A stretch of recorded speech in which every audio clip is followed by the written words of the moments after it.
Hey, John from FastTaxBlog.com. Today I'm here to present on the income report for April 2020. Net income before content, but after garden variety software expenses, $37,103. Before we jump into the breakdown of that and pretty good developments that I have to discuss, I should tell you this is brought to you by Ezoic. Ezoic is a high-tech platform that does machine learning, which is really, really cool. Basically, it split tests everything, all your ads, all of your site to all your visitors, improves your ad revenue and user experience over time. If you monetize with display ads and you're not happy with the ad revenue you're getting, you should seriously try Ezoic. I had big gains with them with my niche sites. Development number one. Now, I've hinted toward this. I've never really discussed this particular development in the last several months, but several months ago, I would say, I can't even remember. I'm thinking already, it must be last fall, 2019. With a partner, we launched a white label product that we're selling on Amazon.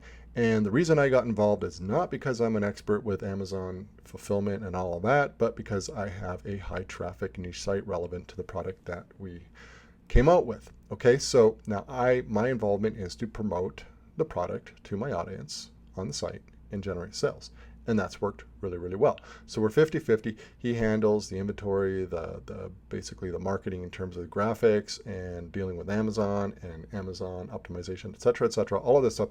There's a lot actually involved, which is really interesting because I didn't really know any of this. So I've learned a lot, but I'm not really responsible for any of that, which is good because I'm busy as it is. Anyways, it's been quite a good success. The revenue in April was $2,524 for this product. Now that's gross revenue. I'll do a breakdown very shortly here. And I'm very happy with that. In fact, I'm amazed. I think it's fantastic. Just, within half a year, we've managed to produce that and sales are picking up. Not only that, we have plans to launch 3 more products within weeks and more beyond that. We want to create a whole line, a large brand within the space, and there's a huge potential with that. The product is a low price product. It's well under $50. The margins are quite good, but as I've found out, there are more expensive than meets the eye. Okay, so gross sales are $2,500. Cost of goods sold, which is the cost per unit, is $3.83. So it sounds like it's a really high margin on this, okay, when we're selling it for roughly $14, but Amazon gets a 30% cut. We offer coupons and all of that. So at the end of the day, our profit was $1,125 on sales of $2,500. So profit is under, a profit margin is under 50%. Of course, my take is 50%, which came out to $562. I'm very happy about this, and I'm excited to launch the other ones. And I'll be discussing this progress with this product line down the road in future income reports. Next up was strong Pinterest growth. In fact, phenomenal Pinterest growth. Early in the year in 2020, I noticed that I was getting a little bit of uptick in Pinterest, which was weird because I had been really stable and not all that, traffic levels were about between 3,000 and 4,000 on a good day with Pinterest, from Pinterest for a long, long time. Now, I wasn't really that active on Pinterest. I'd pretty much given up on it. I tried lots of things. Turns out the reason I never really made a go of it is I was lazy. And admittedly, now compared to what I'm doing now with Pinterest to what I used to do, yes, I was lazy. I did not do what other people were willing to do. I saw the uptick. I decided, that's interesting. Something must be going on. So I decided to dig in, read about, and I realized, whoa, Pinterest is a lot of work. But if you put the work in, you can maybe get some good results. So I did that. I did a lot of testing. I spent a couple of weeks just trying different pins and trying all different things, and I started seeing some really good results. Long story short, 75,000 monthly visitors from Pinterest in roughly around January, February months. Fast forward to now, today's May 13, 2020, last 30 days, 270,000 monthly visitors from Pinterest. That comes out to over 400,000 page views from Pinterest. Now, 6 months ago, if you had told me that this would happen, I wouldn't have believed you, because 400,000 monthly page views from Pinterest to me would be phenomenal. And I had heard of people who do that. I knew it wasn't impossible, but I just figured for my site it would never happen. So this is a very, very good development that I'm very happy about. I don't expect this growth to continue at this rate for the rest of the year. I'd be really amazed, but I am putting in a huge effort, but I've got a good system in place and I've got 2 people on it and they're doing a great job. Now, before I go into the actual figures of the income report, revenue, expenses, and content investment, I do want to put forth this disclaimer, okay? All income figures, revenue, and expenses do not pertain to fatsexblog.com. Fatsexblog is totally separate. The figures only pertain to 7 niche sites that I own. Now, that's not even all the sites that I own, but it's 7.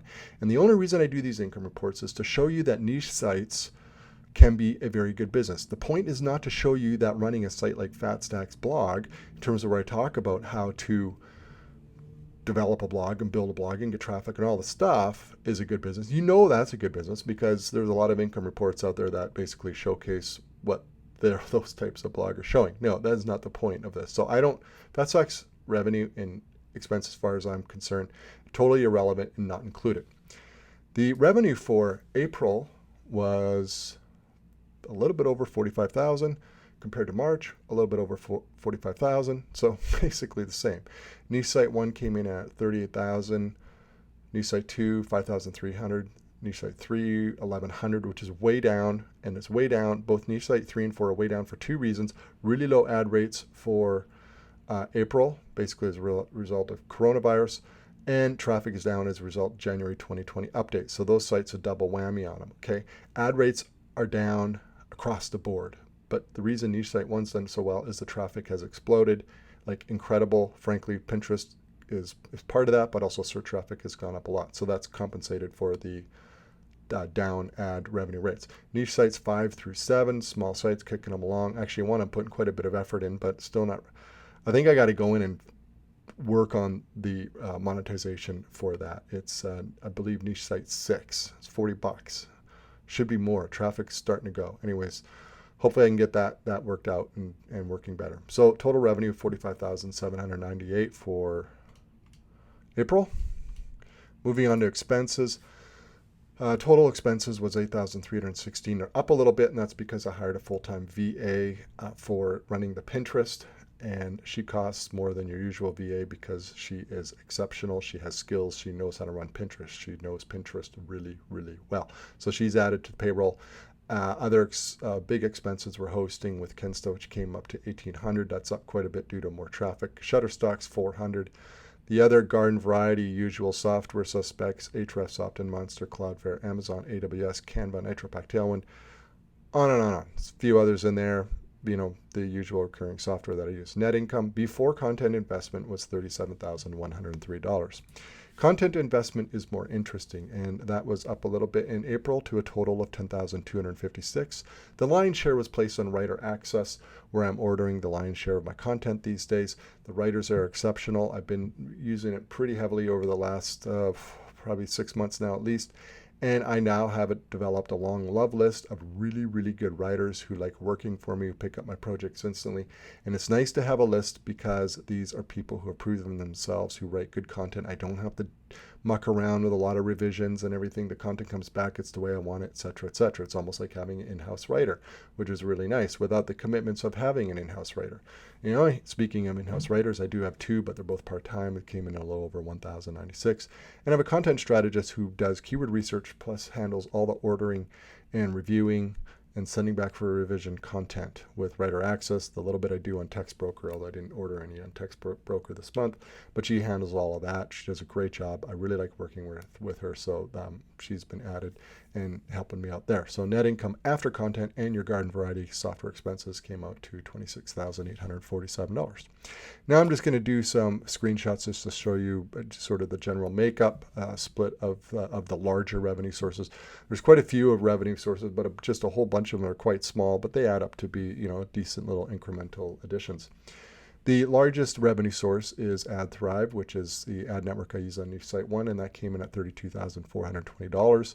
Now, traffic is way up on this site. It made up. AdThrive ad rates, as with all ad networks, are really down per 1,000 visitors thanks to coronavirus. Advertising money's dried up. People aren't spending money, so it makes sense. Fortunately, traffic is up, so it's probably about a wash. The next screenshot is of a check. This is a quarterly check, not a monthly check. I wish it were a monthly, obviously, but it's not. This is with a merchant I've promoted for years. It's on a different type of site than my other niche sites. It's niche site 2, and it is really narrow focused, small niche, high value niche. It's in the business realm. If you're interested in a different kind of affiliate sort of niche model that I've done. This is actually my oldest site that I own. It's the second site I ever started, and it's just been a good little earner for many, many years. My course, Niche Exponential, you can go to fatsexblog.com and see the courses. It's there. That course goes through what I do here in great detail.